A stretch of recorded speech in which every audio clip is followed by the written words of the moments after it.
மீண்டுமாய் உங்கள் ஒவ்வொருவரையும் கர்த்தராகிய இயேசு கிறிஸ்துவினுடைய பரிசுத்த நாமத்தினாலே நாங்கள் வாழ்த்தி நாங்கள் வரவேற்கிறோம். வாசித்த அந்த வேத பகுதி சங்கீதம் 145 18 19 வசனத்தை நம்ம வாசித்தோம்.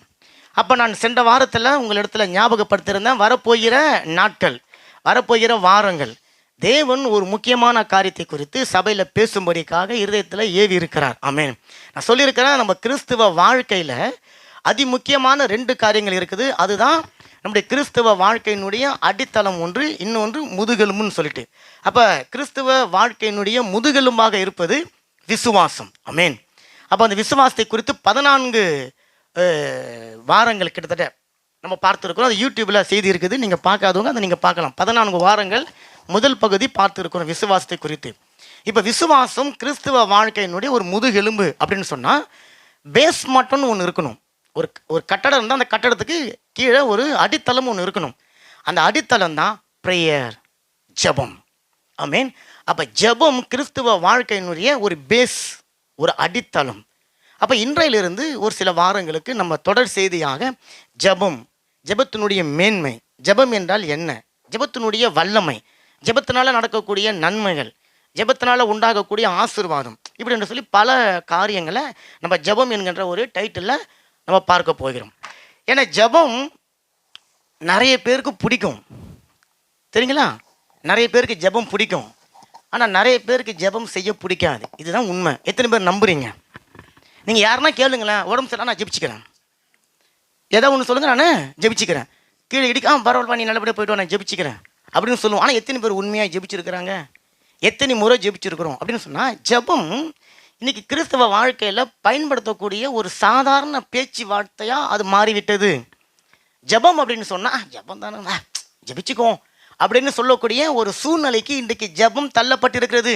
விசுவாசம்னு சொன்னால் அது இது ஒரு வித்தியாசமாக தெரியுது. விசுவாசம் அப்படின்னு தோணுது.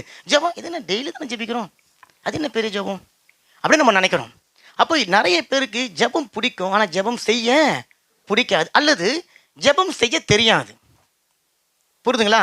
அப்போ ஜெபம் என்றால் என்ன என்று சொல்லி உங்களை கேட்டால் நீங்கள் நிறைய காரியங்களை நீங்கள் சொல்லுவீங்க, அப்படி தானுங்களே? What is the meaning of prayer?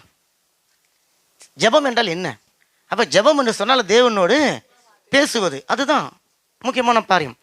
நல்லா கணிச்சுக்கோங்க. ஜெபம் என்று சொல்லுவது என்னன்னு சொன்னால் ஏதோ அது ஒன் வே டிராஃபிக் கிடையாது. ஜெபம் என்பது நான் பாட்டுன்னு எனக்கு தெரியுதெல்லாம் சொல்லிவிட்டு நான் பாட்டு வெளியே வருவதுக்கு பேர் ஜெபம் கிடையாது. ஜெபம் என்பது ஒன் வே கம்யூனிகேஷன் கிடையாது. ஜெபம் என்பது 2 பேரோடு கூட நடக்கக்கூடிய ஒரு சம்பாஷணை, ஒரு பேச்சு, இதுதான் ஜெபம். ஜெபம் அப்படின்னு சொன்னால் அந்த ஜெபத்தை கேட்கறதுக்கு ஒருத்தர் இருக்கணும். நீங்கள் ஜெபிக்கிறீங்கன்னு சொன்னால் உங்கள் ஜெபத்தை கேட்க ஒருத்தங்க இருக்கணும். இப்போ உதாரணத்துக்கு நான் பேச விரும்புகிறேன், நான் பாட்டுன்னு போய் ஒரு ஓரமாக நின்று பேசினுக்கிறேன், யாரும் அந்த பேச்சை கேட்கலன்னு சொன்னால் 8வது பார்க்குறவங்க என்ன சொல்லுவாங்க? பைத்தியம், இல்லைன்னா லூசுன்னு சொல்லுவாங்க. இல்லை, இன்றைக்கி நிறைய லூசு ஜெபம் தான் இன்றைக்கி அநேகருடைய வாழ்க்கையில் இருக்குது. அநேக பைத்தியக்காரத்தனமான ஜெபங்கள் தான் இன்றைக்கி ஏறெடுக்கப்பட்டு கொண்டு இருக்கிறது. நான் ஜெபித்த ஜெபத்தை கேட்கிற ஒருத்தர் இருக்கிறாரா? அவர் கேட்டாரா? கேட்டு அதற்கான பதில்களை தந்தாரா? நான் ஜெபித்த ஜெபம் எனக்கு எந்த அளவுக்கு பிரயோஜனமாக இருந்தது? இது யாருமே ஆராய்வது கிடையாது.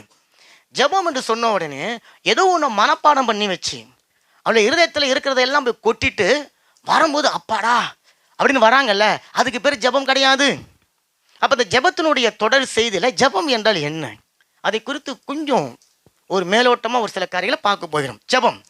ஜெபம்னு சொன்னால் முதல்ல அது தேவனோடு கூட இருக்கிற ஒரு உறவு, ஒரு ரிலேஷன்ஷிப். தெரியுங்களா? 2 பேர் உறவு ஒரு ஆள் தனியாக செய்ய முடியாது, 2 பேர் வேணும். அப்போ தேவனோடு கூட எனக்கு இருக்கக்கூடிய ஒரு உறவு, தேவனுக்கும் எனக்கும் ஏற்படக்கூடிய ஒரு கனெக்ஷன், எனக்கும் தேவனுக்கும் ஏற்படக்கூடிய ஒரு தொடர்பு, இன்னும் நிறைய வார்த்தைகள் இருக்கு. ஆமென். இப்போ இந்த வார்த்தைகள் எல்லாமே ஜெபத்தை குறிக்கிறதாக இருக்கிறது. ஆனால் இன்னைக்கு நாம் ஜெபிக்கிற ஜெபத்தை கொஞ்சம் திரும்பி பாருங்க. நீங்கள் ஜெபிக்கிற ஜெபத்தில் முதல்ல உங்களுக்கு தேவனோடு கூட தொடர்பு இருக்குதா? தேவனோடு கூட உங்களுக்கு ஒரு கனெக்ஷன் ஏற்படுதா? தேவனுக்கும் உங்களுக்கும் இதில் ஒரு கம்யூனிகேஷன் ஏற்பட்டு கொண்டு இருக்கிறதா? அப்படின்னு சொன்னால் நீங்கள் ஜெபிக்கிற ஜெபம் கரெக்டு. இல்லை, நான் பண்ண போகிறேன், ஏதோ காற்றுல கையடிச்சது போல் ஒரு கையால் இப்படி இப்படி அடிச்சுட்டு வந்துடுறேன், அதனால என்னுடைய ஜெபங்கள் இன்னைக்கு அநேகமாக கேட்கப்படாமல் இருக்கிறது என்று சொல்லி அநேகர் இன்னைக்கு புலம்பிக் கொண்டு இருக்கிறத நம்ம பார்க்க முடியும். அப்போ ஜெபம் ஒரு கிறிஸ்துவனுடைய வாழ்க்கையில், இயேசு கிறிஸ்துவின் ரத்தத்தினால மீட்கப்பட்ட ஒரு மனுஷனுடைய வாழ்க்கையில் அது ஒரு பாஸ், ஒரு பேசிக்கான ஒரு காரியமாக இருக்குது. பேஸ் அதன் மேலே தான் அந்த கிறிஸ்துவ வாழ்க்கை என்கின்ற கட்டடம் கட்டப்படுகிறது. அந்த கட்டடம் நிற்பதற்கு தூண்களாக, முதுகெலும்பாக விசுவாசம் செயல்படுகிறது. அப்போ ஜெபம் இல்லாமல் விசுவாசம் வேலை செய்யாது. ஆனா விசுவாசம் இருக்கும்போது ஜெபம் அங்க கட்டாயமா இருக்கும். விசுவாசிக்கிறவங்க நல்ல கரங்களை தட்டுங்களேன். ரெண்டாவது, ஜெபம் இல்லாத வாழ்க்கை மரித்து போன ஒரு சரீரத்திற்கு சமம். சரீரம் இருக்கும், அதுக்குள்ள ஜீவன் இல்லாமல் இருக்கும். அப்போ மனுஷனுடைய கிறிஸ்தவ வாழ்க்கை என்கின்ற சரீரத்திற்கு ஜெபம் என்கின்ற ஒரு ஜீவன் தேவை. ஜீவன் இல்லைன்னா உங்களுடைய கை கால்கள் எல்லாம் இருந்து என்ன பிரயோஜனங்க? ஒரு பிரயோஜனம் இல்லை. சரி, வேற ஒரு வார்த்தையில் சொல்ல போனால், ஜெபம் இல்லாத ஒரு மனுஷனுடைய வாழ்க்கை கூரை இல்லாத ஒரு வீடு. நீங்கள் என்னத்தான் 10 லட்ச ரூபா போட்டு வீட்டை கட்டி வச்சு மேலே கூரை போடாட்டினாலும் அந்த வீட்டினால ஏதோ ஒரு பயன் இருக்கும், நமக்கு ஒரு நன்மையும் இல்லை. அப்போ என்னத்தான் பல வருஷமாக ரசிக்கப்பட்டு பல வருஷமாக தேவனை நான் ஆராதிக்கிறேன், தொழுது கொள்ளுகிறேன், வார்த்தைகளை கேட்டேன், வசனத்தை கேட்கிறேன் என்று சொல்லிட்டு இன்னும் ஜெபிக்க தெரியாமல் இருக்குன்னு சொன்னால், இன்னும் நான் பார்க்க போகிறோம் பின்னாடி எப்படிப்பட்ட ஜெபம்னு சொல்லி. அப்படிப்பட்ட ஜெபங்களை நான் செய்ய முடியாமல் இருக்கிறேன்னு சொன்னால், அந்த ஜெபத்தினால என்னுடைய வாழ்க்கையில் ஒரு சின்ன ஆசீர்வாதத்தை கூட என்னால் பெற்றுக்கொள்ள முடியாது. அப்போ ஜெபம் முதல்ல ஜெபிக்கிறவங்களுடைய வாழ்க்கையில் ஒரு மாற்றத்தை கொண்டு வரணும். அப்படி ஜெபிக்கிறவங்களுடைய வாழ்க்கையில் ஒரு மாற்றத்தை கொண்டு வரலன்னு சொன்னால், அந்த ஜெபம் எதுக்கு நம்ம ஜெபிக்கணும்? நீங்கள் மாதம் ஃபுல்லாக வேலைக்கு போகிறீங்க, 10 ரூபா சம்பளம் கொடுக்க மாட்டேன்ட்டான், ஓனர் சம்பளம் கொடுக்க மாட்டேன்னு சொல்லிட்டான், நீங்கள் அந்த வேலைக்கு என்ன இன்ட்ரெஸ்ட்டாக போவீங்க? அப்போ மாதக்கணக்காக நீங்கள் ஜெபித்து இன்னைக்கு பதிலை பெற்றுக்கொள்ளாமல் இருந்தீங்கன்னு சொன்னால், நீங்கள் எதுக்காக ஜெபிக்கிறீங்க? அதுக்கு நீங்கள் ஜெபிக்காமலே இருந்துடலாம், அப்படி தானுங்களே? அதனால் முதல்ல ஜெபம் நம்மளுடைய வாழ்க்கையை மாற்றணும். முதல் விஷயம் ஜெபம். ஒன்று தெரிஞ்சுக்கோங்க, ஜெபம் தேவனை என்றைக்குமே மாற்றாது. தேவனுடைய பரலோக ராஜ்யத்துக்குள்ளே இருக்கிற எந்த விதமான ஆசீர்வாதத்தையும் நீங்கள் ஜெபிக்கிற ஜெபம் மாற்றாது. தேவனை மன உருக செய்திடாது.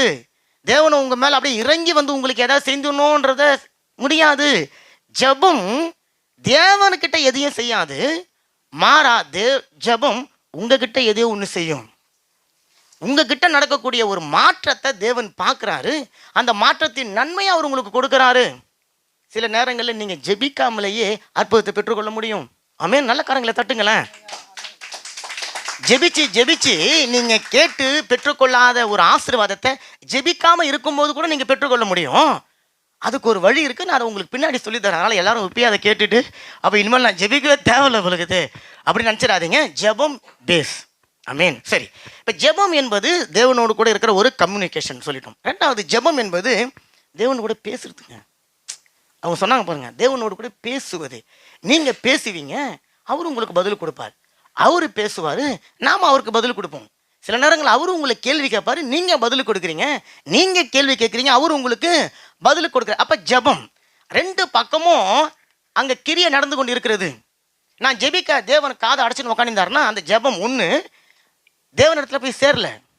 அல்லது நான் ஜெபிக்கிறேன், தேவன் பேசுறாரு, என் காது கேட்கலன்னு சொன்னால் நான் ஒழுங்காக ஜெபிக்கல. ரெண்டு பேருக்குள்ளே ஏற்படக்கூடிய ஒரு தொடர்பு. இப்போ நல்லா கவனிச்சிங்கன்னா அந்த இடத்துல உண்மை மாத்திரம்தான் இருக்கும். ஏன்னு சொன்னால் உங்களுடைய ஜெபத்தை கேட்கிறவர் உண்மையாகவே உங்கள் கூட இருக்கிறாருங்க. அவர் பொய்யுரையாத தேவன், அவர் பொய் சொல்ல மாட்டார். அப்போ உங்களுடைய ஜெபத்தை கேட்கிறவர் உண்மையானவராக இருக்கிறபடினால ஜெபத்தை சொல்கிறவங்களும் உண்மை உள்ளவங்களாம் இருக்கணும். அங்கே உண்மை தான் இருக்கணும். மனுஷங்கிட்ட பொய் சொல்கிற மாதிரி, மனுஷங்கிட்ட மாய்மாலம் பண்ணுற மாதிரி தேவனிடத்தில் ஏமாற்றி பொய் சொல்ல முடியாது. ஆண்டவருடைய இருதயத்தில் யாரும் இலக்க பண்ணிவிட முடியாது. யாரும் ஆண்டவருடைய இருதயத்தில் மாற்றிவிட முடியாது. ஆமென். அப்போ நீங்கள் ஜெபத்தில் உண்மை உள்ளவர்களாக இருக்கணும். உண்மையாக தான் நீங்கள் ஜெபத்தில் பேசணும். நிஜ வாழ்க்கையில் ஒன்றும் ஜெப அறையில் ஒன்றுமாக இருந்தால் உங்களுடைய ஜெபத்திற்கு பதில் கிடைக்காது. அல்லது ஜெப அறையில் ஒரு மாதிரியும் நிஜ வாழ்க்கையில் வேறு மாதிரியும் நம்ம இருப்போம்னு சொன்னால் நம்முடைய ஜெபத்திற்கான பலன் கிடைக்காது. அநேகர் ஜெபத்தை இப்படிப்பட்ட சிந்தனை இல்லாமல் ஜெபிக்கிறபடினால தான் அவங்களுடைய ஜெபத்தில் எந்த வித மாறுதலும் கிடையாது, அவங்க வாழ்க்கையில் எந்த விதமான மாறுதலும் கிடையாது. அப்போது நான் ஜெபித்து என்னுடைய வாழ்க்கையில் ஒரு மாறுதல் வரலன்னு சொன்னால், முதல்ல மாறுதல் வரக்கூடிய அளவுக்கு எனக்கு ஜெபிக்க தெரியல, அல்லது நான் ஜெபத்தில் பொய்யுள்ளவனாக இருக்கிறேன். ஏன்னா பொய்யே உரையாத தேவன் உங்களோட ஜெபத்தை கேட்கிறாருங்க. அவங்க கிட்ட நீங்க போயிட்டு நான் இப்படி ஆக்கும், நான் அப்படி ஆக்கும், நான் அந்த மாதிரி, நான் இந்த மாதிரி அப்பெல்லாம் சொல்லி நீங்க யாரும் அவரை ஏமாத்தி விட முடியாது. ரெண்டாவது, எந்த ஒரு ஜெபமாக இருந்தாலும் அந்த ஜெபத்திற்கு நிச்சயமாக பதில் உண்டு. விசுவாசிக்கிறீங்க? ஆமென் சொல்லுங்களேன். எந்த ஜெபமாக இருந்தாலும் அதற்கு பதில் உண்டு. 2 பதில் தான் முடியும். ஒன்று கொடுப்பா, இன்னொன்று கொடுக்க மாட்டேன். கொடுக்க மாட்டான்னு சொல்றது தேவனிடத்திலிருந்து வரக்கூடிய பதில். கொடுப்பேன்னு சொன்னாலும் தேவனிடத்திலிருந்து வரக்கூடிய பதில். இப்போ ரெண்டுமே இல்லாம நியூட்ரலா ஒரு பதில் வருது. நான் உனக்கு கொடுப்பேன், ஆனாலும் நான் உனக்கு கொடுக்க மாட்டேன்றதெல்லாம் ஆண்டவர் சொல்ல மாட்டாரு. புரிதுங்களா? அப்ப ஜெபம் அப்படின்னு சொன்னா பதில் வராத ஜெபம் கிடையாது. அப்ப பதில் வராத ஒரு ஜெபம் உங்களுடைய வாழ்க்கையில், என்னுடைய வாழ்க்கையில் இருக்குதுன்னு சொன்னா, பதிலை பெற்றுக்கொள்ள அளவுக்கு எனக்கு இன்னும் ஜெபிக்க தெரியல, அல்லது தேவனிடத்துல இருந்து பதிலை எப்படி பெற்றுக்கொள்ளணும் என்கின்ற அந்த வழி எனக்கு தெரியல, முறை எனக்கு தெரியல, அல்லது ஜெபிக்க தெரியல. எந்த ஒரு ஜெபமா இருந்தாலும் அந்த ஜெபத்திற்கான பதில் உண்டு. அப்ப இன்றைக்கு அநேக ரட்சிக்கப்பட்டு பல வருஷங்கள் ஆனாலும் ஜெபம்னு சொன்ன உடனே போய் ஒரு பெரிய மல்லிகை லிஸ்ட் எடுத்துன்னு போவோம். எல்லாருமே அப்படிதான் இல்லைங்களா? போனா பார்த்து 2 துதி, பிதாவே துதிக்கிறேன், இயேசுவே துதிக்கிறேன், ஆண்டவரே அவன் இப்படி இவன் அப்படி, பக்கத்து வீட்டுக்காரன் இப்படி, அந்த வீட்டுக்காரன் இப்படி, எனக்கு அது வேணும் இது வேணும், பிள்ளைக்கு அது வேணும், எனக்கு சளி இருமல் ஜோரம் மழை லுட்டு லூசுக்கு பணம் காசு பங்களா வீடு, ஒரு பெரிய விண்ணப்பத்தை எடுத்துன்னு போகிறோம். அப்போ ஜெபம் என்றால் என்னன்னு தெரியல, விண்ணப்பம் என்றால் என்னன்னு தெரியல. ஜெபம் விண்ணப்பம் கிடையாது, விண்ணப்பம் ஜெபம் கிடையாது. ஜெபத்தில் ஒரு பகுதி விண்ணப்பம், விண்ணப்பத்தில் ஒரு பகுதி ஜெபம் கிடையாது. விண்ணப்பத்தில் ஒரு பகுதி என்னதுங்க, மன்றாட்டு வச்சுக்கலாம். ஆனால் ஜெபம் அதுக்குள்ளார மன்றாட்டு இருக்குது, அதுக்குள்ளே விண்ணப்பம் இருக்குது, அதுக்குள்ளே துதி இருக்குது, அதுக்குள்ளே ஸ்தோத்திரம் இருக்குது, அதுக்குள்ளே விசுவாச அறிக்கை இருக்குது, அதுக்குள்ளே பாட்டு இருக்குது, அதுக்குள்ளே வேத வாசிப்பு இருக்குது. இது எல்லாம் தான் ஜெபம். அப்போ நிறைய பேர் ஜெபம்னு சொன்ன உடனே ஒரு பெரிய லிஸ்ட் எடுத்துன்னு போயிட்டு ஆண்டவர்கிட்ட உட்காந்துடுறோம். அதனால் ஆண்டவர் பார்க்குறாரு, இந்த அம்மா எப்போ வந்தாலும் என்கிட்ட ஏதோ ஒன்று கேட்டுன்னு தான் இருக்குது. ஆமீன். நான் தெரியாதனமாக பைபிள் ஒரு வசனம் எழுதிட்டேன். என்ன எழுதிட்டேன்? கேளுங்கள் சொல்லிட்டேன். இந்த அம்மா எப்போ பார்த்தாலும் என்கிட்ட வந்து கேட்டுன்னே இருக்குது, என் கூட வந்து ஜெபிக்க மாட்டேங்குது அப்படின்னு சொல்லிட்டாரு. ஆண்டவர் சொல்லிட்டு, நீ கொடுங்கள் உங்களுக்கு அப்போது கொடுக்கப்படும். கொடுங்கள்னா உடனே நீங்கள் பணத்தை நினைக்காதீங்க, அதையும் கொடுக்கணும். கொடுங்கள், நேரத்தை கொடுங்க, உங்கள் வார்த்தையை கொடுங்க. அதை கொடுக்க மாட்டாங்க. ஃபஸ்ட்டு வார்த்தையை மட்டும் என் பொண்ணு பிடிச்சிதுப்பா, எப்போ பார்த்தாலும் வந்து ஏதாவது ஒன்று கேட்டு நிற்குன்னு சொல்லிட்டு. இப்போ பாருங்கள், ஜெபம் பல வகையான ஜெபம் இருக்குது இல்லை? ஓகே. இப்போ ஜெபத்தில் என்னன்னு சொன்னால் முதல் கூட்டு ஜெபம் இருக்குது. ஆமீன். சபையில் கூடி வந்து ஜெபிக்கிற கூட்டு ஜெபம் இருக்குது. ரெண்டாவது பரிந்துரை ஜெபம்னு ஒன்று இருக்குது. இப்போ செவ்வாய்க்கிழமையில் செய்கிறோம் 3 to 4 பரிந்துரை ஜெபம். அங்கே பரிந்து பேசுகிறோம். இது கூட்டு பிரார்த்தனை. இங்கே வந்து கூடி வந்து எல்லாரும் அவங்களுக்கு ஜெபிச்சுக்கிறீங்க, அல்லது பொதுவாக ஜெபிக்கணும் கூட்டு. ரெண்டாவது பார்த்தீங்கன்னா என்னங்க, மன்றாட்டு ஜெபம் இருக்குது, விண்ணப்பம் ஜெபம் இருக்குது, உபவாச ஜெபம் இருக்குது. இந்தமாரி நிறைய ஜெபம் இருக்குது. ஞாயிற்றுக்கிழமை ஆராதனை ஜெபம் இருக்குது, தனி ஜெபம் இருக்குது, குடும்ப ஜெபம் இருக்குது, வாலிபர்கள் ஜெபம் இருக்குது, பெண்கள் ஜெபம், நிறைய ஜெபம் இருக்குல்ல. எல்லா ஜெபத்துக்கும் சில ரூல்ஸ் இருக்குது, எல்லா ஜெபத்துக்கும் சில ஒழுங்கு இருக்குது. கூட்டு ஜெபத்தை கொண்டு போய் நீங்கள் பரிந்துரை ஜெபத்தில் ஜெபிக்க முடியாது. பரிந்துரை ஜெபத்தை கொண்டு போய் உங்கள் பிள்ளைங்க கூட உட்காந்து ஜெபிக்கிற ஜெபத்தில் நீங்கள் ஜெபிக்க முடியாது. புரிதுங்களா? தனி ஜெபத்தில் நீங்கள் அழுது ஒப்பாரி வைக்கிறத கொண்டு வந்து சபையில் செய்ய முடியாது. அப்போ ஒவ்வொரு ஜெபத்திற்கும் ஒரு ரூல்ஸ் இருக்குது. இப்போ ஈஸியாக உங்களுக்கு புரியணும்னு சொன்னால் நான் சொல்கிறேன் ஒரு காரியம், அது எந்த அளவுக்கு ஒத்துக்குன்னு தெரியல. இப்போ ஃபுட்பால் எத்தனை பேர் பார்த்துருக்கிறீங்க? ஃபுட்பால் பார்த்துருக்கிறீங்க? பேஸ்கெட் பால் பார்த்துருக்கிறீங்களா? கூடைப்பந்து பேஸ்கெட் தூக்கி போடுறது. பேஸ்பால் எத்தனை பேர் பார்த்துருக்கிறீங்க? சாரி, பேஸ்பால் கிடையாது, ஹேண்ட்பால். கையால் அடித்து ஃபுட்பால் மாரி தான் இருக்கும், காலுக்கு பதில் கையால் அடித்து உள்ளே போடணும். வாலிபால் எத்தனை பேர் பார்த்துருக்கிறீங்க? 4 வகையான பால் இருக்குது. இந்த 4 வகையான பாலில் ஏதாவது வித்தியாசம் இருக்குன்னு நினச்சிக்கிறீங்களா? எதாவது இருக்குமா? 8 பார்க்கும்போது எப்படி தெரியுங்க? எல்லாமே எல்லாம் பாலாக தான் இருக்கும். இப்போ நீங்கள் பேஸ்கெட் பால் எடுத்துன்னு போய் நீங்கள் ஃபுட்பால் தரனில் போட்டு கிரவுண்டில் போட்டு நீங்கள் ஆடுனா உங்களால் கோல் போட முடியாது. வாலிபால் எடுத்துன்னு போயிட்டு நான் போய் ஹேண்ட்பாலில் விளையாட போகிறோன்னு சொன்னீங்கன்னா, அப்போ எல்லாமே பால் தான். ஆனால் ஒவ்வொரு பாலையும் ஒவ்வொரு கிரவுண்டில் ஆடும்போது ஒரு சில ரூல்ஸ் இருக்குது. ஒரு பாலை நீ கையால் தான் அடிக்கணும், அங்கே காலால் அடிக்க முடியாது. காலால் அடித்தா நீ தோற்றுருவேன். இன்னொரு பாலை நீ காலால் தான் அடிக்கணும், இன்னொரு பாலை நீ எக்கித்தான் போடணும், இன்னொரு பாலை நீ இப்படி தூக்கித்தான் போடணும். எல்லாமே பால் தான். எல்லாத்துக்கும் பெரும் ஜெபம் தான். எல்லா ஜெபத்தையும் எல்லா பாலையும் கொண்டு போய் எல்லா கிரவுண்ட்லையும் ஆடிட முடியாது. அந்தந்த கிரவுண்டுக்கு ஏற்ற மாதிரி அந்தந்த பால் அமைக்கப்பட்டிருக்கு, ரூல்ஸ் இருக்குது. நீங்கள் ஜெயிக்கணும்னு சொன்னால் அந்த ரூல்ஸ் பிரகாரம் ஆடணும். இன்றைக்கி என்கிட்ட தெரியாமல் நான் வாலிபால் எடுத்துன்னு வரலிங்க, என்கிட்ட ஃபுட்பால் தான் இருக்குது, நாங்கள் இன்றைக்கி ஆடிட்டு வந்துடுவோம்னு சொன்னால் நீ ஆடு. ஆனால் ஆடி முடிச்சோன்னே எல்லோரும் ஹாஸ்பிட்டலில் இருக்கணும், ஏன்னா கை எலும்பெல்லாம் உடஞ்சிடும்.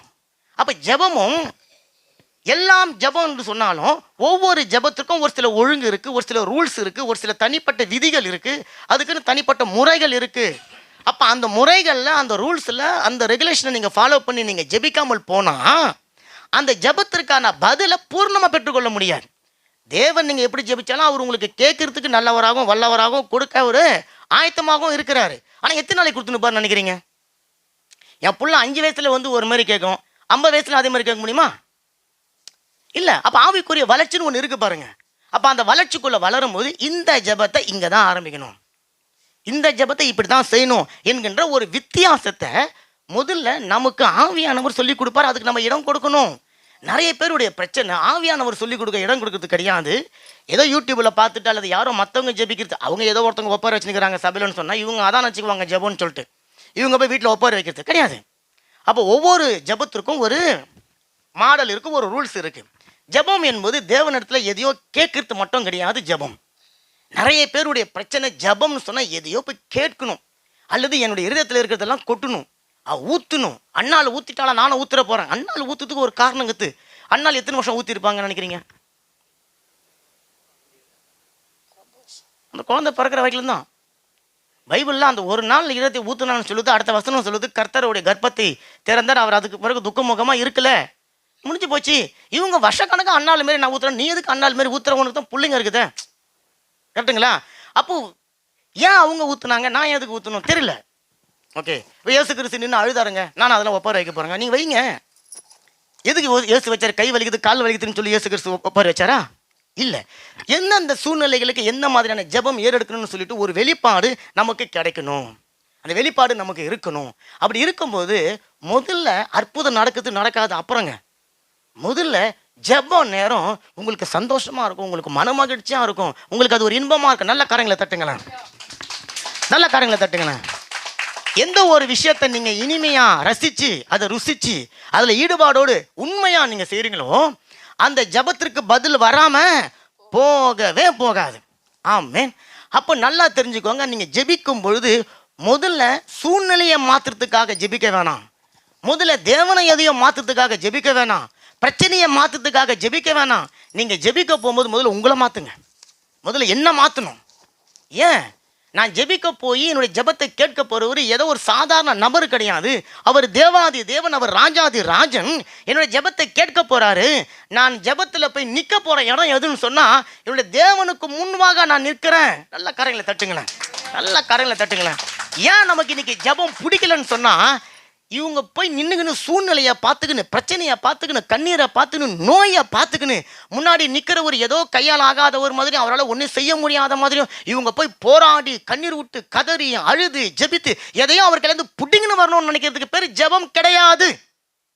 ஜெபம் என்பது ஜெபத்தை கேட்கிறவரிடத்துல நான் ஜெபிக்க போறேன். ரெண்டாவது தெரியுங்களா, நான் ஜெபிக்க போகும்போது பரலோகமே அங்கே வந்துருது பாருங்க. நல்ல கரங்களை தட்டுங்களா. ஏன்னா இயேசு கிறிஸ்து அங்கே வராருன்னு சொன்னா இயேசு கிறிஸ்து எப்படி வருவாருங்க? ஒரு மகிமையான பிரசனத்தோடு, ஒரு வல்லமையான பிரசனத்தோடு அவர் உங்களுடைய ஜெப அறையில உங்க கூட உங்களுக்கு முன்னாடி வந்து உட்கார்ந்து இருக்கிறாரு. இது எனக்கு முதல்ல தெரியல. ஜெபம் என்று சொன்னா நான் எதையோ செஞ்சு என்னோட சூழ்நிலையை நான் நிச்சயமா நினச்சிக்கோங்க, நீங்க ஜெபிச்சு உங்க சூழ்நிலையை மாற்றவே முடியாது. தேவன் மாத்தினால் ஒழிய. நல்ல கரைகளை தட்டுங்க, நல்ல கரைகளை தட்டுங்க. அப்போ என்னுடைய ஜெபம் நான் தேவனை மாத்திடுவேன். தேவனை சில சொல்லுவாங்க, நான் ஜெபிச்சு பரலோகத்தை அசைக்க போறேன். நீங்க அதெல்லாம் ஒன்றும் செய்ய முடியாதப்பா, ஒன்னையே நீ அசைச்சிக்க முடியாது. நீ எப்படி பரலோகத்தை அசைக்க போற? அதெல்லாம் முடியாது. பரலோகத்தை நீ அசைக்கிறேன்னு சொன்னா அது ஜெபமே கிடையாது. ரெண்டாவது நான் போய் சிலர் சொல்லுவாங்க பாருங்க, நான் போய் முழங்கால் படி போட்டுட்டேன்னு சொன்னா அப்படி வந்துடும். இது அதெல்லாம் ஒன்றும் கிடையாது. நீ போய் மணிக்கணக்கா கதறினாலும் அந்த கதறல் சத்தத்தை கேட்கிற ஒருத்தர் அங்கே வந்தாதான் ஏதாவது உங்க வாழ்க்கையில என் வாழ்க்கையில நடக்கும். நல்ல கரைகளை தட்டுங்களேன். அப்ப ஜெபிக்கிறது என்று சொன்னா ஏதோ தேவனிடத்துல கேட்கிறது கிடையாது. ஜெபம் என்று சொன்னால் நீங்க கேட்டு இருக்கிறீங்களா ஏற்கனவே, அதை பெற்றுக்கொள்கிற ஒரு இடம். ஆமென். நல்லா தெரிஞ்சுக்கோங்க, ஜெபம் நீங்க ஏற்கனவே விதைத்த அந்த விதையினுடைய பதிலை பெற்றுக்கொள்ளக்கூடிய இடம், அல்லது நீங்க கேட்டு எதிர்பார்த்து கொண்டிருக்கிற நன்மையை பெற்றுக்கொள்கிற இடம். அப்ப அதை அறிஞ்சு முதல்ல கேட்டதற்காக பதிலை பெற்றுக்கொள்ளும்படிக்காக ஜெபிக்கிறவங்களாம இருக்கணும். டெய்லி போய் ஆண்டவர்கிட்ட கொட்டிக்கினே இருந்தீங்கன்னா உங்க ஜெப ரூம்ல குப்பை தாங்க இருக்கும். ஜெப ரூம்ல வெறும் குப்பை தான் இருக்கும்.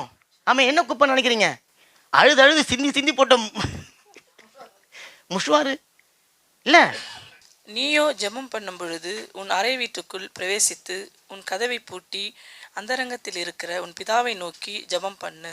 அப்பொழுது அந்தரங்கத்தில் பார்க்கிற உன் பிதா வெளியரங்கமாய் உனக்கு பலன் அளிப்பார். இந்த வசனம் சொல்லுது, நீயோ ஜெபம் பண்ணும்பொழுது உன் அறை வீட்டுக்குள் பிரவேசித்து உன் கதவை பூட்டிக்கோ. அப்போ இவங்க என்ன நினைக்கிறாங்கன்னா, ஜெபம் அப்படின்னு சொன்னா வீட்டுக்குள்ள போய் கதவை பூட்டின்னு தனியா உட்காந்து ஜெபிக்கிறதுக்கு பேரு தான் ஜெபம் நினைத்து கொண்டு இருக்கிற. அப்படி ஜெபிக்கிறது தப்பு கிடையாது, அப்படி ஜெபிக்கிறதும் ஜெபம் தான். ஆனா அது மட்டும் ஜெபம் இல்லை. ஏன்னா இயேசு அப்படி ஜெபிக்க சொல்லி இங்க சொல்லல. இயேசு என்ன சொல்றாருன்னா, முதல்ல நீ ஜெபம் பண்ணணும் நினைக்கிறல்ல, நீ நினைக்கும் பொழுது அறை வீட்டுக்குள்ள நீ பிரவேசி. இந்த அறை வீடு என்பது உங்க வீடு இல்லை. அறை வீட்டுக்குள் என்பது இந்த அறை வீட்டுக்குள்ளார நீ பிரவேசித்து உன் கதவை பூட்டு. வீட்டு கதவை பூட்ட சொல்ல ஆண்டவர். உன் கதவை பூட்டு, உங்க கதவை முதல்ல பூட்டணும். ஏன்னா இந்த மனுஷன் பலதரப்பட்ட சிந்தனைகளை, பலதரப்பட்ட சூழல்ல, பலதரப்பட்ட சூறாவளியில் அடிக்கப்பட்டு மனம் நொந்து நூடல்ஸ் ஆகி வெந்து இப்போ போய் தேவனுடைய சமூகத்துக்கு போகிறான். இந்த மனுஷன் போனான்னு சொன்னால் தேவனுடைய பிரசன்னத்தை உணர்வதற்கு முன்பாக இவனுடைய பிரச்சனையை உணர்ந்து கொண்டு இருப்பான். அப்போ ஆண்டவர் சொல்கிறார், மகனே மகளே, நீ ஜெபிக்க வந்துட்டல, முதல்ல உன் அறை வீட்டுக்குள்ளே வந்து கதவை பூட்டு. உன் கதவை பூட்டு. என்ன கதவை பூட்டு? உன் மனக்கதவை பூட்டு, உன் சிந்தனை கதவை பூட்டு, உன் எண்ணங்களின் கதவை பூட்டு, உன் யோசனைகளின் கதவை பூட்டு. உன்னுடைய கோபத்தை, உன்னுடைய எரிச்சலை, எதையாவது அழுகைய கண்ணீரை பூட்டு. முதல்ல நீ பூட்டிட்டு உன்னை வெறுமையாக்கணும். ஏன்னா நீ வெறுமையா உள்ள போனாதான் நிறைவு வரும்போது அதை எடுத்துக்கொண்டு வர முடியும். நீ போகும்போதே வெறுமையை சுமந்து கொண்டு, அது என்ன, போகும்போதே தேவையில்லாத சுமந்து கொண்டு போனா ஒரு நிறைவு வரும்போது ஆண்டவர் கொஞ்சம் வெயிட் பண்ணுங்க, நான் நாளைக்கு வந்து வாங்கிக்கிறேன்னு சொல்லிட்டு வந்துடுற மாதிரி ஆயிடும். ஆண்டவர் சொல்றாரு, முதல்ல உன் கதவை பூட்டு. தேவையில்லாத சிந்தனை பாருங்க, அங்கே போய் உட்காந்து தான் கண்ட கதைகளை யோசனை பண்ணி இருக்கிறது. அவன் இப்படி அப்படிலாம் சொல்லியிருந்தீங்கன்னா ஆண்டவர் வந்து பாப்பார், என் பொண்ணு என்கிட்ட என்ன கேட்க போகுது, என் பையன் என்ன கேட்க போகிறான், என் பிள்ளை என்ன கேட்க போகுது.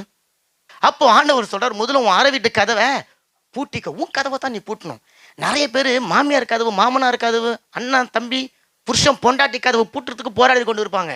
ஆண்டவர் சொல்கிறார், அதெல்லாம் வேணாம், அதெல்லாம் நீ விடு, நீ தானே ஜெபிக்க வந்துக்கிற, உன் கதவை முதல்ல பூட்டு. ஏன்னா உன் கதவை பூட்டினாதான் நான் உனக்கு நிறைவு கொடுக்க முடியும், அதனை எடுத்துக்கொண்டு போக முடியும். நல்ல காரியங்களை தட்டுங்களேன். நிறைய பேர் ஜெபிக்க போயிட்டு பிரச்சனையை யோசனை பண்ணின்னு இருப்பாங்க. ஏதோ ஒரு தப்பு பண்ணிட்டு இருப்போம், ஏதோ ஒரு பாவம் பண்ணிட்டு இருப்போம். போய் தேவனுடைய சமூகத்தில் எதுக்கு போயிருக்கிறோம்? நம்ம எதுக்கு போகிறோம்?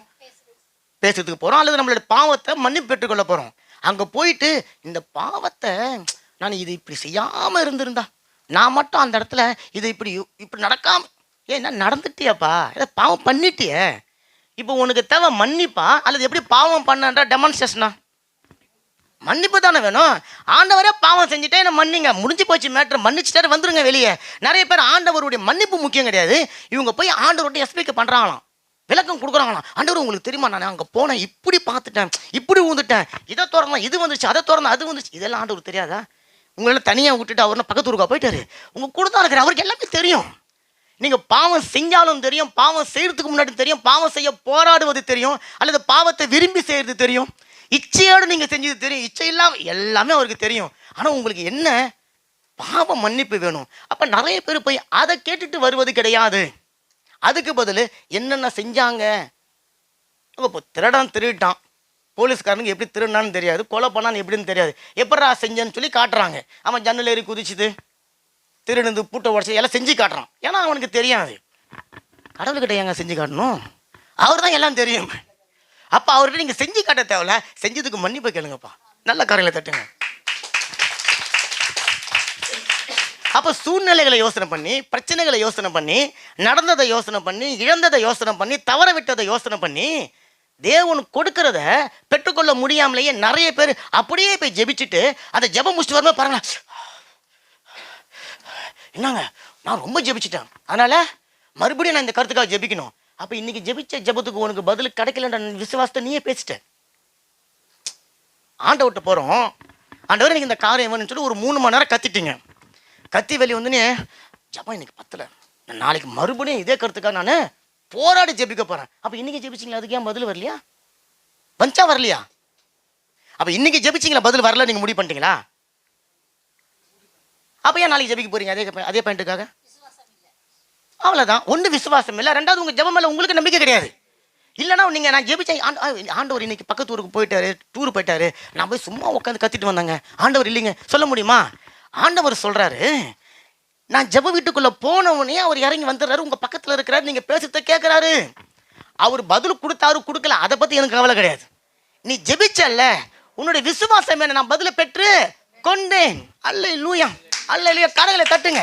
இதுதாங்க உங்களுடைய விசுவாசம். என்னுடைய விசுவாசம், நான் என் தேவனுக்கு முன்பாக நிற்கிறேன், என் தேவனால செய்ய முடியாத காரியம் என்று சொல்லி ஒன்றுமே இல்லை, மன்னிக்க முடியாத பாவம்னு சொல்லி எதுவுமே இல்லை.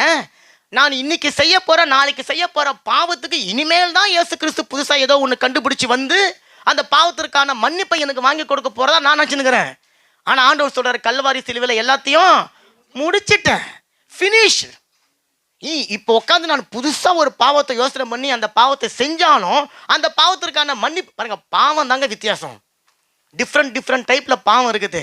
மன்னிப்பு இயேசுவின் ரத்தம் மட்டும் தான். கரையில தட்டுங்க. நீங்க எந்த காலத்துல பாவம் செஞ்சாலும், கம்ப்யூட்டர் மூலமா நீங்க பாவம் செஞ்சாலும், மன்னிப்பு என்பது இயேசு கிறிஸ்துவின் ரத்தம் மட்டுமே. அந்த ரத்தத்தினால மன்னிக்க முடியாத பாவம் என்று சொல்லி ஒண்ணுமே கிடையாது. அப்ப என்னுடைய ஜெபத்தை கேட்கிறவர்கிட்ட நான் என்னுடைய இருதயத்தை போய் ஊத்த போறேன். அந்த சின்னோடு முதல் நீங்க ஜெபத்துக்கு போங்க. ஆமென். இப்ப நம்ம வாசிச்சா அந்த வசனத்தை எடுத்து வாசிப்போம். 145 18 19. தம்மை நோக்கி கூப்பிடுகிற யாவருக்கும், உண்மையாய் தம்மை நோக்கி கூப்பிடுகிற யாவருக்கும் கர்த்தர் சமீபமாக இருக்கிறார். அவர் தமக்கு பயந்தவர்களுடைய விருப்பத்தின்படி செய்து அவர்கள் கூப்பிடுதலை கேட்டு அவர்களை ரட்சிக்கிறார். இந்த வசனத்தை நான் உங்களுக்கு விளக்கணுன்ற அவசியம் இல்லை. வசனம் சொல்லுது, முதல்ல யாரெல்லாம் நான் ஜெபிக்கணும், கூப்பிடுவது என்பது ஜெபம் பண்ணுவது, ஜெபிக்கணும்னு நினைக்கிறாங்களோ அவங்க கிட்ட ஆண்டவர் நம்ம இருக்கணும் பார்த்தது போல உண்மைத்தனத்தை பார்க்கிறாரு. நீ பாவம் செஞ்சிட்டியா, பாவியாகவே போ. தப்பு செஞ்சிட்டா தப்போட போ. நீ போய் அங்க உன் தப்பை விளக்க தேவை, உன் பாவத்தை விளக்க தேவை, அது அவருக்கு தெரியும். புரிதுங்களா? நீங்க அந்த போங்க. ஆமாண்டா, நான் பாவியா வந்திருக்கிறேன் ஆண்டவரே, ஆனா உங்களுடைய சமூகத்துக்கு நான் வந்துட்டேன், உங்க ரத்தம் என் மேல இறங்கி வருது, என்னை கழுவி சுத்திகரிக்குது. பாவம் இருந்த இடத்துல இப்ப நீங்க பரிசுத்தத்தை வச்சிட்டீங்க, நான் உங்களுடைய பிள்ளையா மாறிட்டேன். இப்போ உங்ககிட்ட நான் பேசுவதற்கு, உங்களிடத்துல இருந்து என்னுடைய ஆசீர்வாதங்களை பெற்றுக்கொள்ள எனக்கு பூரணமான அதிகாரம் இருக்கு. ஏன்னா வசனம் சொல்லுது, யாரெல்லாம் அவரை விசுவாசிக்கிறாங்களோ அவங்க எல்லாம் அவருடைய பிள்ளைகள். யோவான் 1:12 வசனம் சொல்லுது. அப்ப நான் அவருடைய பிள்ளையா மாறிட்டேன். இப்ப எனக்கு எல்லா அதிகாரமும் அவர் எனக்கு கொடுத்துட்டாரு. அப்ப முதல்ல உண்மையாய் நீங்க அவரை நோக்கி கூப்பிடணும். ரெண்டாவது, பயப்படுறவங்களுக்கு ஜபத்தை ஏடாகுடமா ஒரு மாதிரி திமுறா தனவட்ட பெருமையா மேட்டுமையா கிடையாது. என்னுடைய ஜபத்தை கேட்டுதான் எனக்கு தேவன் பதில் தரணுன்ற அவசியமோ அத்தியாவசியமா அவருக்கு கிடையாது.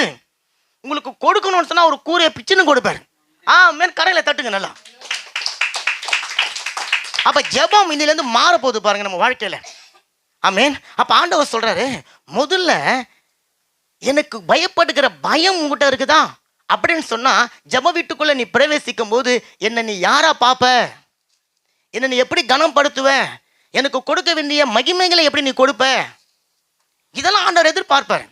சில அங்க போய் எங்க அப்பா கிட்ட எப்படி பேச, அப்படிலாம் கிடையாது.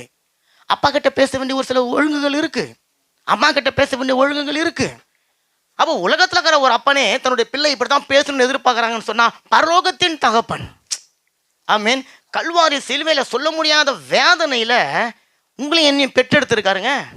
நம்ம நினைக்கிற ஒரு அம்மா பெக்கிற குழந்தை பெக்கிற வலி தான் உலகத்திலே பெரிய வலி. இதே மாதிரி கோடி டைப்புக்கு அதிகமான வலியை உங்களுக்காகவும் எனக்காகவும் கல்வாரி சிலுவையில தேவன் அடைஞ்சிட்டாரு. காரணம், பாவத்தினுடைய வல்லமை எந்த வலியை காட்டிலும் மேலானது.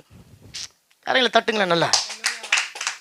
அந்த பாவத்தின் வல்லமையை தன்னுடைய சரீரத்தில் சுமந்துக்கிறார்ல, அப்ப அந்த தகப்பனை நான் பார்க்க போகிறேன் என்கின்ற ஒரு உணர்வு இருக்கணும் பாருங்களேன். வானத்தையும் பூமியையும் படைத்த சர்வ வல்லமை உள்ள தேவனுடைய பிரசன்னத்துக்குள்ளார நம்ம நிக்கிறேன். மோசே போய் நிக்கிறான். ஆண்டவர் சொல்ற, உன் செருப்பை கைட்டு போடுப்பான்றார்.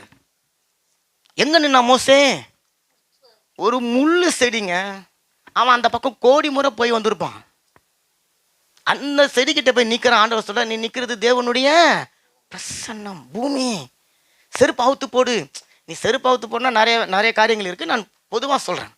அப்போ இன்றைக்கு நீங்கள் ஜெபிக்க போகும்போது நீங்கள் அவுத்து போட வேண்டிய விஷயங்களை அவுத்து போட்டுருங்க, வெளியவே உள்ளே கொண்டு போனாதீங்க.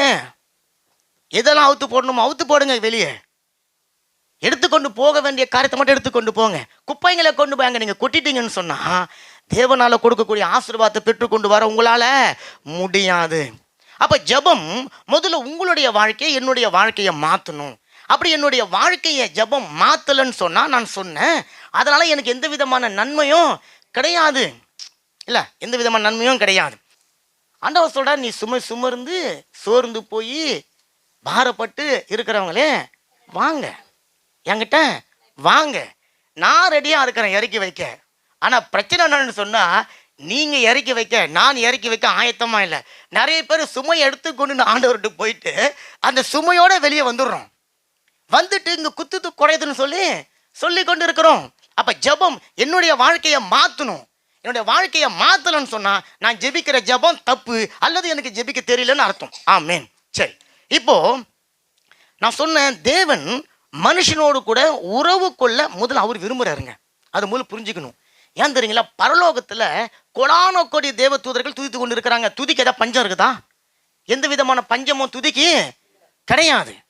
ஆனால் தேவன் சொல்கிறார், மனம் திரும்பின ஒரு பாவை நிமித்தம் பரலோகம் மகுதுன்னு சொன்னால் இந்த மனுஷன் துதிக்க ஆரம்பிக்கிறான், தேவனை நோக்கி கூப்பிட ஆரம்பிக்கிறான். அப்போ ஆண்டவர் பார்க்குறாரு, ஒரு மனுஷன் என்னை நோக்கி கூப்பிட்றான், அவனோட கூட நான் உறவு வைத்துக்கொள்ளணும், அவனோட போய் நான் பேசணும். அப்போ தேவன் முதல்ல உறவு வைத்துக்கொள்ள விரும்புகிறார். ஏன் தெரியுங்களா?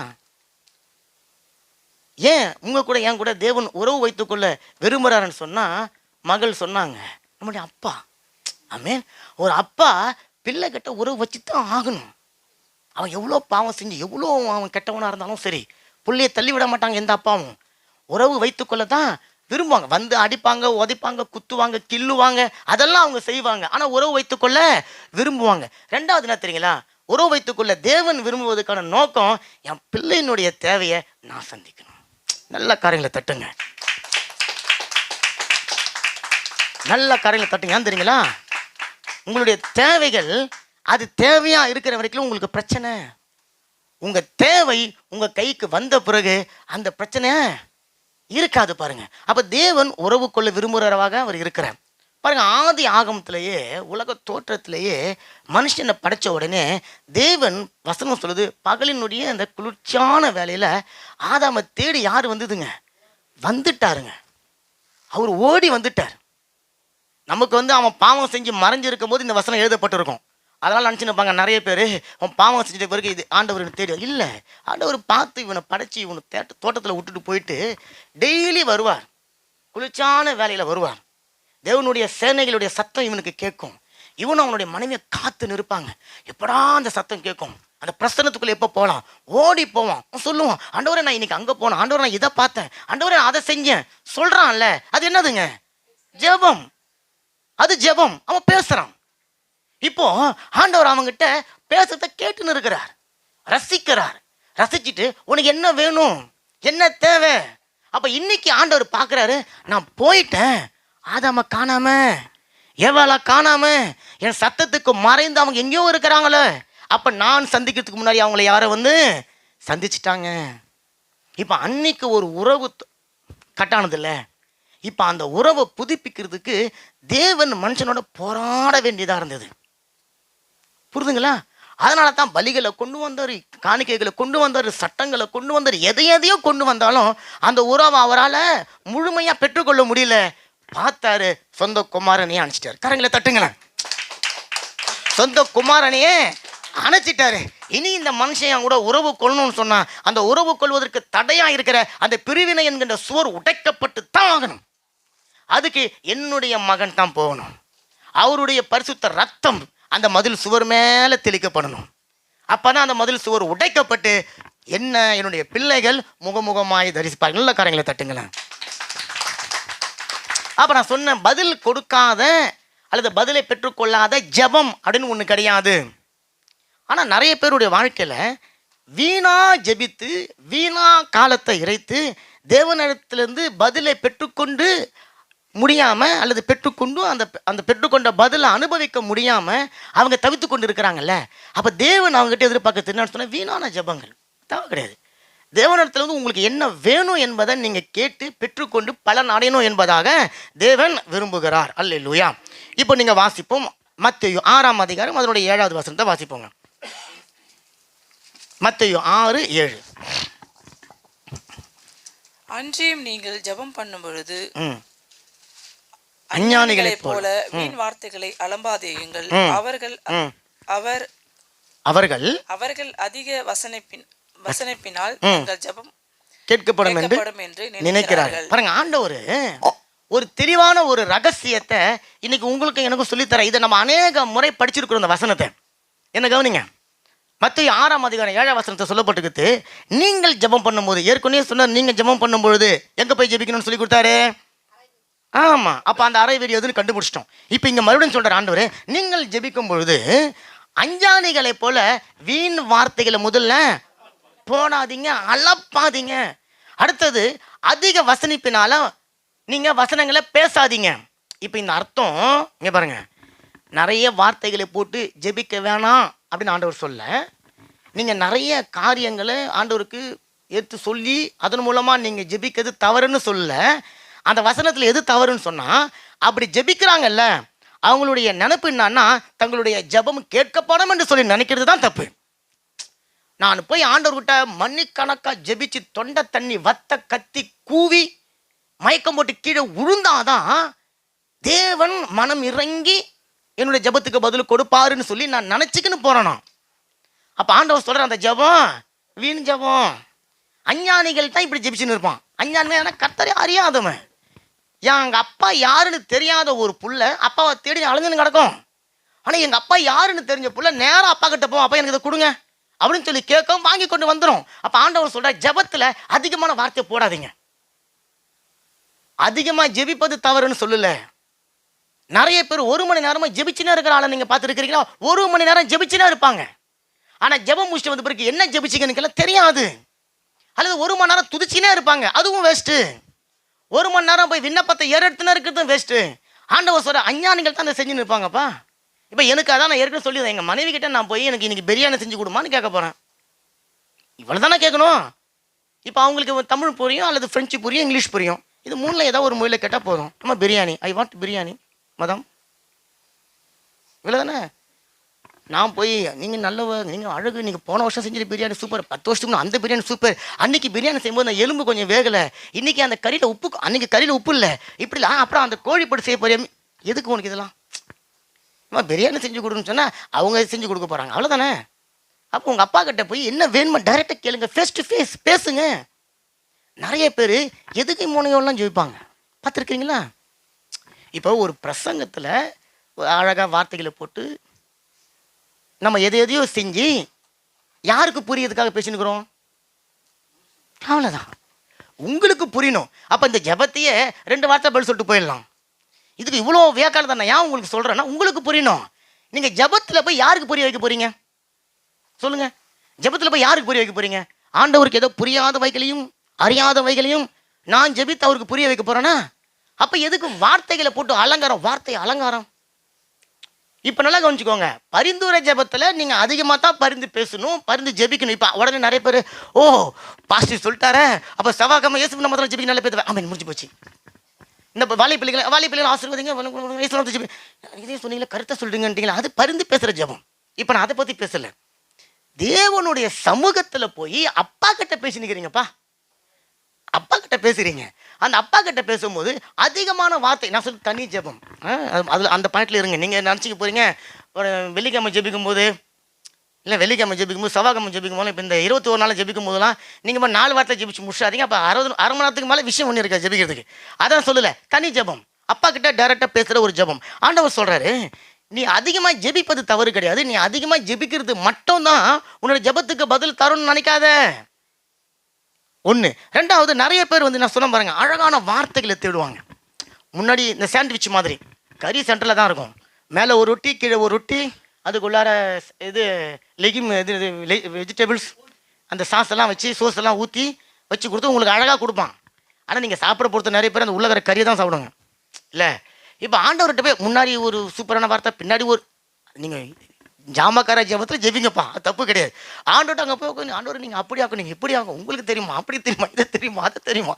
அவர் சொல்லுவார், எனக்கு அதெல்லாம் எனக்கு தெரியும், நீ முதல் ஒன்றை பற்றி உனக்கு தெரியுமா, நீ யாருன்னு தெரியுமா, நீ எதுக்கு வந்துக்கிறேன்னு தெரியுமா, அதை மட்டும் பேசு அப்படின்னு சொல்லி ஆண்டவர் சொல்லுவார். அப்போ ஜெபத்தில் நம்ம எதை கேட்க போகிறோம் என்பது குறித்து தானே எச்சரிக்கையாக இருக்கணும். வீணான வார்த்தைகளை போட்டு, அதிகமான வார்த்தைகளை போட்டு நிறைய பேர் கத்தி ஜெபம் பண்ணிப்பாங்க பார்த்துக்கிறீங்களா. நான் சொல்கிறது தனி ஜெபத்தை பற்றி பேசுகிறேன், நீங்கள் மற்ற இடத்துல யோசிக்காதீங்க. தனியாக உட்காந்து ஜெபம் மற்றவங்களுக்கு டிஸ்டர்ப் பண்ணுற மாதிரி கத்தி காப்பரா பண்ணி கூவி பக்கத்து வீட்டுக்காரங்களாம் அவன் சண்டை போகிற அளவுக்கு எதுக்கே ஜெபிக்கணும் நீ? பாயிண்ட் புரிதுங்களா? ஒரு ஜெபிச்சு பக்கத்து வீட்டுக்காரங்களாம் சண்டை போடுறான், எதுக்கு உனக்கு அப்படி ஜெபிக்கணும்? நீ ஜெபிக்கத்தை காட்டுறியா? அப்போ சத்தமாக ஜெபிக்கிறேன்னு சொன்னால் முதல்ல நீ ஆண்டவர்கிட்ட என்ன காட்ட போற, நல்லா ஜெபிக்கிறவன்றதை காட்டுறேன். ரெண்டாவது, என் மனைவிக்கு தெரியும் சூப்பராக ஜெபிக்கிறார், என் கணவனுக்கு தெரியும் நான் சூப்பராக ஜெபிக்கிறேன். பக்கத்து வீட்டுக்காரன் கோபம் வந்து உங்களை அடிக்க வரான்னு சொன்னால் உங்கள் ஜெபம் இருந்திருக்கும் பாருங்க. ரெண்டாவது, நான் போய் சத்தமாக கத்தி காப்பரை பண்ணி கூவி ஜெபிச்சுன்னுக்கிறேன்ல, ஆண்டவர் எங்கே இருக்கிறாரு? ஆண்டவர் எங்கே இருக்கிறார்? நேற்று இந்த கேள்வி கேட்டால் தான் பதில் வந்துருச்சு. ஆண்டவர் எங்கே இருக்கிறாருங்க? எனக்குள்ளே இருக்கிற ஆண்டவர்கிட்ட ஏன் கத்தி பேசணும்? இன்னும் 3 கிலோமீட்டருக்கு அந்தாண்ட ஆண்டவர் இருக்கிறாரு, மைக் எதுவும் இல்லைன்னா கத்தி பேசுகிறேன் நியாயம். மைக் இருக்குது, நார்மலாக பேசலாமா? ஆண்டவர் உங்களுக்குள்ளே தான் இருக்கிறாரு, எனக்குள்ளே தான் இருக்கிறாரு. நீ பேசாமல் அண்ணால போல முன்னு செஞ்சால் கூட ஆண்டவருக்கு புரியும். தாவீதை போல நீங்க கத்தி காபரா பண்ணாலும் அவருக்கு புரியும். அப்ப ஜெபத்தை கேட்கிறவர் எனக்குள்ள இருக்கிறாரு என்கின்ற அந்த ஒரு உணர்வும் வெளிப்பாடும் இல்லாதபடினால என்னுடைய ஜெபம் அநேக நாள்ல கத்துறதோட முடிஞ்சு போயிடுது, கூவுறதோட முடிஞ்சு போயிடுது. இப்ப நீ கத்தினுக்கிறல்ல, ஆண்டவர் பேசுறது உனக்கு கேட்குமா? என்ன புதர், நான் கத்தினே இருந்தா என் புள்ள கூப்பிடுறது எனக்கு கேட்குமா? எங்க அப்பா கூப்பிடுறது கேட்குமா? கேட்காது. அப்ப நீ கத்து, போதும், நிறுத்து. இப்ப ஆண்டவர் பேசுறது கேளு இல்ல. அப்ப ஜெபம் கத்திக்கொண்டே இருப்பது பேர் ஜெபம் இல்ல. ரெண்டாவது நாள் எதுக்கு மூனையோடலாம் சூப்பரா அப்படி இப்படிலாம் போட்டு வார்த்தைகளை போட்டு அங்க போய் ஆண்டவர் சொல்றாரு, நீ உண்மையா வாப்பா, உண்மையா வா, நீ உண்மையா வா, நீ எப்படி இருக்கிற அப்படியே வா, நான் ஏற்றுக்கொள்ள ஆயத்தமா இருக்கிறேன். நீ எதுக்கு நான் உன்னை ஏத்துக்கிறதுக்கு நீ எதுக்கு ஆக்டிங்லாம் பண்ணினுக்கிறேன்? ஏன் இவ்வளோ தேவையில்லாத காரியம் வேணாம்ல.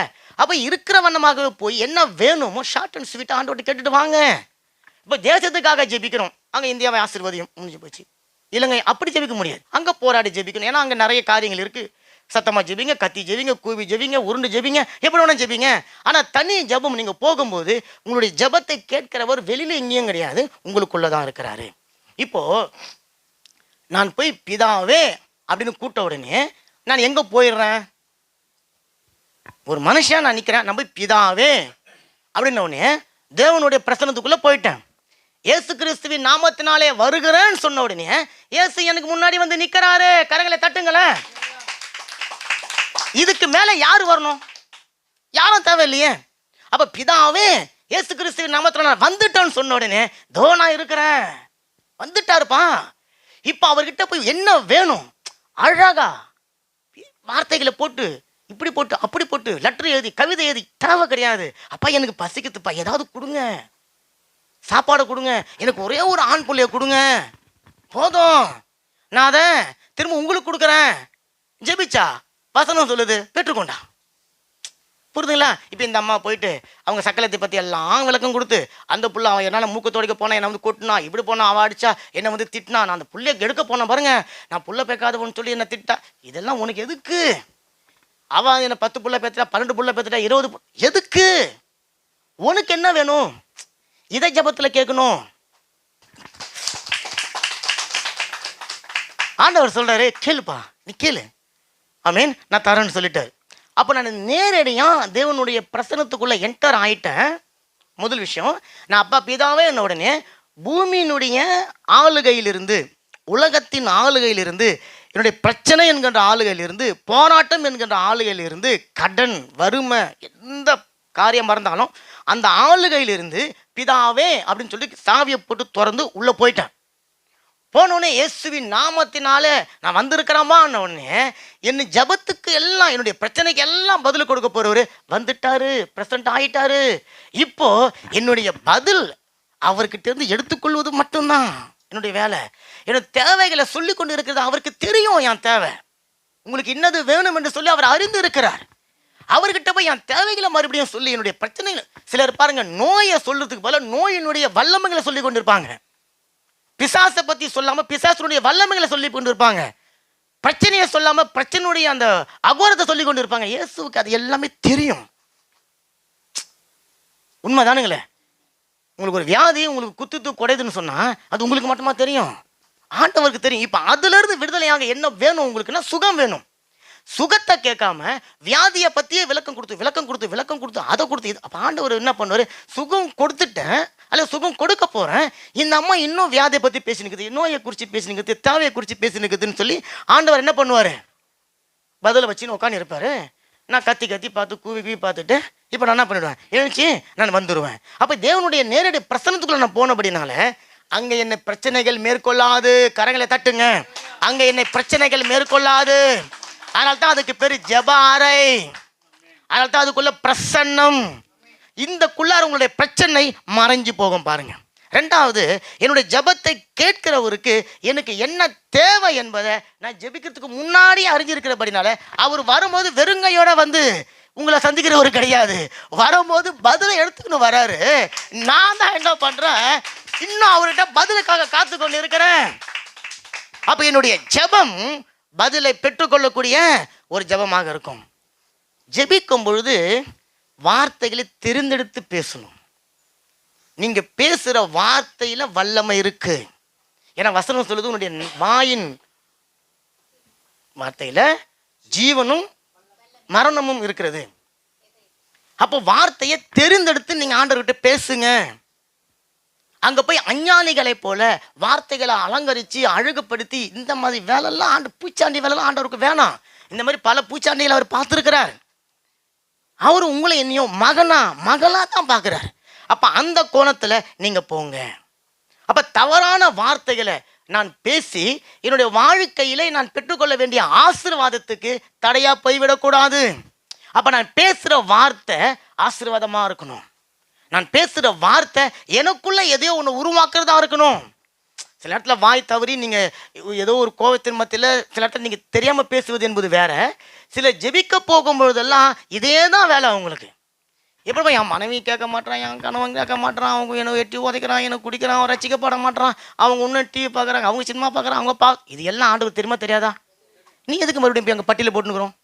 என் கணவன் ரசிக்கப்படணும் ஆண்டவரே, என் புள்ள ரசிக்கப்படணும், உங்ககிட்ட வந்திருக்கிறேன், ரத்தத்தினால கழுவுங்க, மீட்டெடுங்க, கூப்பிடுங்க, இழுத்துன்னு வாங்க. இன்னொரு சில இப்படி ஜெயிப்பாங்க, எங்கள் கணவர் சபைக்கு வரணும், நீங்கள் ஏதாவது செஞ்சு அவர் கூட்டின்னு வந்துடுங்க. புரிஞ்சுங்களா? ஜபத்தில் பாருங்களேன். இன்னொரு சொல்லுவாங்க, ஆண்டவரே நான் பரலோகம் போகணும், எதையாவது செஞ்சு. அவர் கேட்பாரு, நீ பரலோகம் போகிறதுக்கு நான் ஏற்கனவே சிலுவையில் செய்ய வேண்டியதெல்லாம் செஞ்சு முடிச்சிட்டேன், இப்போ இதுக்கு மேலே ஏதாவது செய்யணும்னு நீ சொல்லு, நீ எனக்கு சொல்லு. சொல்லுவாங்க, ஆண்டவரே என்னை அடிச்சு, என்னை உதைச்சி, என்னை குத்தி, என்னை கீழே போட்டு எட்டி மிதிச்சு என்னை எப்படியாவது. என்ன தவறான ஜெபம்? பரலோகத்துக்கு போகிறதுக்கு ஒரே வழி இயேசு உருவாக்கி வச்ச வழி, அவ்வளோதான். இதுக்கு மேலே வேற என்ன செய்யணும்? அவர் என்ன செய்ய போறாரு? இல்லை நீ என்ன செய்ய போற? அப்போ இப்படி கேட்பி என் புள்ள பாருங்க, ஆண்டவரே பாலிய பிள்ளையாக்குறோம், பேச்சு கேட்க மாட்டோம், அவனை அடிச்சு தின்னுவாங்க. எதுக்கு அடிக்கணும்? ஏன் அடிக்கணும்? அப்போ நாமளே எதையாவது ஒன்று சொல்லிடுறோம். இது என்ன ஜபமா? இல்லை அவனுக்கு வந்து உணர்த்தணும். அப்போ ஆண்டவர் சொல்றாரு, முதல்ல நீ ஜபத்தில் வார்த்தைகளை தெரிந்தெடுத்து பேசு. எந்த அளவில் நீ அளக்குறியோ அந்த அளவில் தான் உனக்கு அளக்கப்படும். தவறான வார்த்தை, தேவையில்லாத வார்த்தை, தேவனை தூஷணம் பண்ற மாதிரியான வார்த்தை, அங்க போய் எதிரி யாருன்னு அவனை புலம்பி அவனை இப்படி அடி அப்படி அடி. தாவீது பல்ல உடைக்க சொல்லிக்கிறாரு, அவன் தலையில கொட்ட சொன்னாரு, தாவீது சொல்லிட்டாரு. ஏன்னா இயேசு பத்தி அவருக்கு தெரிஞ்ச வெளிப்பாடு, அவ்வளவுதான். இயேசு சொல்றாரு, உன் சத்துருவுக்காக நீங்க என்ன பண்ணுங்க, ஜெபிங்க, அவங்களை ஏற்றுக்கொள்ளுங்க, மன்னிச்சு கொள்ளுங்க. நிறைய காரியம் இருக்கு. ஓகே, நான் அதை பத்தி நம்ம பேசல. இப்போ சொல்ல வந்து என்னன்னு சொன்னா, முதல்ல உங்களுடைய ஜெபம் ஒரு வேல்யூபிளான ஒரு ஜெபம் இல்ல, வளர். நோத்திரு பிரியரிய புக்குது வளர். உங்களுடைய ஜெபத்துக்கு வல்லமை உண்டுங்க. நீங்க ஜெபத்துல பேசுற பேச்சுக்கு வல்லமை உண்டுங்க. நீங்க எப்படி ஜெபித்தாலும் அந்த ஜெபத்தை தேவன் கேட்க ஆயத்தமா இருக்கிறார். கரங்களை தட்டுங்களேன். இன்னும் ஒரே ஒரு காரியம், இந்த தவறை செய்யாதீங்க. நிறைய பேர் ஜெபிச்சுட்டு நான் நல்லா ஜெபிச்சேன்னா பார்த்துருக்கிறீங்களா? ஏதோ ஒரு கருத்துக்கு ஜெபிக்க சொன்னோம், ஜெபிச்சுட்டு ரகசியமாக கேட்பாங்க, நல்லா ஜெபிச்சேனா அப்படின்னு சொன்னா நான் கேட்பேன், இது கேள்வியா சந்தேகமா? சந்தேகம். நீ நல்லா ஜெபிச்சது உனக்கு சந்தேகமா இருந்தாக்கா நீ சரியா ஜெபிக்கலன்னு அர்த்தம். ரெண்டாவது, என்கிட்ட உன் ஜெபம் நல்லா கத்து நல்லா இல்லைன்னு கேட்டா நீ என்ன திருப்திப்படுத்த ஜெபிச்சியா? இல்லையே. நீ ஜெபிக்கும் போது அப்பா பிதாவே என்ன சொல்ற, நீ பிரசனத்துக்குள்ள நுழைஞ்சிட்ட, இயேசுவேன்னு சொன்னோன்னே இயேசு முன்னாடி வந்துட்டாரு. உன் மனசுல சிந்தனை என்ன ஓடுனதோ அதை நீ ஜெபிச்சிட்ட, அந்த ஜெபம் கேட்கப்பட்டது. ஆமென். இப்போ மனுஷன் எனக்கு என்ன சொல்லணும்? இப்போ செய்தி முடிஞ்ச உடனே உங்ககிட்ட வந்து கேட்குறேன், எப்படி இருந்துச்சிங்க, நல்லா இருந்துச்சான்னு கேட்குறேன். கேட்கணும், ஏன்னா செய்தி உங்களுக்கு, செய்தி ஆண்டவர் கிடையாது. யாருக்குங்க செய்தி? உங்களுக்கு புரிஞ்சுதான்னு கேட்பேன். இதை தவறுக்குத்தான் நீங்கள் எதாவது தவறாக புரிஞ்சுங்கன்னு கேட்க. இது வேற. நீங்கள் ஜெபித்த ஜெபத்தை யார்கிட்ட ஜெபிக்கிறீங்க? பாஸ்டர்கிட்ட ஜெபிக்கிறோம், இல்லை மனுஷன்கிட்ட ஜெபிக்கிறோம், இல்லை தேவனிடத்துல ஜெபிக்கிறோம். அப்போ தேவனிடத்துல என் புள்ள எப்படி தான் பேசினாலும் என் புள்ள கேட்டா நான் கொடுக்கணும், கொடுப்பேன். கரையில் தட்டுங்களேன். ஜெபத்தை வார்த்தைகளை தெரிந்தெடுத்து பேசணும். ஒப்பீனியன் என்கின்ற பேர்ல மனுஷங்கிட்ட கேட்காதீங்க. ஏன்னா உங்கள் ஜெபத்தை கேட்கிறவர் அந்தரங்கத்தில் இருக்கிறார். அவர் உங்களுக்கு பதில் கொடுக்கும் போதுதான் அது வெளியரங்கமாக்கப்படும். நீங்க ஜெபத்தையே அந்தரங்கமா நினைக்காம அதுக்கு நீங்க வெளியரங்கமான ஒப்பீனியனை கேட்டுக்கொண்டு இருக்கும்போது ஆண்டவர் பார்ப்பாரு, ஓகே எனக்கு ஒரு வேலை மிச்சம். அப்ப இந்த அம்மா இவ்வளோ நேரம் அந்த ஐயாக்காக தான் ஜெபிச்சு இருக்குது. சிலர் ஜெபிக்கும் போது ஒரு சில மனசுல வச்சு ஜெபிச்சிருப்பாங்க, பார்த்துருக்கிறீங்களா? ஆண்டவர் சொல்றாரு, நீ நேரா போய் ஜெபி. அப்போ இந்த மாதிரியான ஜெபங்கள் எல்லாம் ஆண்டவர் சொல்றாரு. எடுத்து வாசிக்கணும், மத்தேயு 6:5 இது மாயாக்காரருடைய ஜெபம். ஏன்னா அவங்களுடைய ஜெபம் கேட்கப்படும் என்பதற்காக தெருவுகளை நின்றுன்னு சத்தமா கத்தி கூவி கொண்டு ஜெபிப்பாங்க. அவ்வளோதான். நீங்க சத்தமா ஜெபிங்க, கத்தி ஜெபிங்க. நான் என்ன சொன்னது போல தான், தலைக்கீழாக கூட நின்று ஜெபிங்க, முள்ளு மேலே நடந்து ஜெபிங்க, கல்லு மேலே நடந்து ஜெபிங்க, பாறையில் ஒன்றும் இல்லாமல் உட்காந்து எப்படினாலும் ஜெபிங்க. உண்மையா இருக்கணும். ஆமேன். உங்க ஜெபத்தை கேட்கிறவன் ஜெபத்தை கேட்கிறார் என்கிற எண்ணத்தோடு இருக்கணும். ஆமேன்.